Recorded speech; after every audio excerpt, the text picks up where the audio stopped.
we have a test on Wednesday, Thursday next week. So very suited to these particular conditions. As you say, that conditions are a bit special here. That it's difficult to say sometimes. Okay, for sure, basically the grip level is low, but it's quite different asphalt from many other places.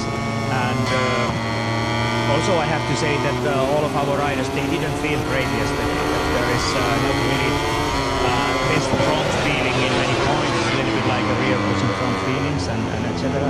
But I would say that it was not only us, as you mentioned about the conditions. So difficult to say if this is advantage for us or not.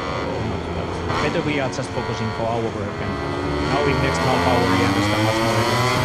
Looking back to pre-season and then round one, obviously the conditions in Thailand were extreme, but there were big concerns there about the KTM's ability to look after the rear tyre. And at the end of the race, there were concerns over tyre life. But looking at the pace yesterday, Maverick, Pedro in particular, looked to be pretty strong and in that top 5 fight. So do you feel that you overcome those challenges from the start of the year? For sure, it will be forever the question mark at tyre life. Everyone is working all the time for that as well, but I think we understand much more the situation, and we have changed, let's say, the setup for all the riders also.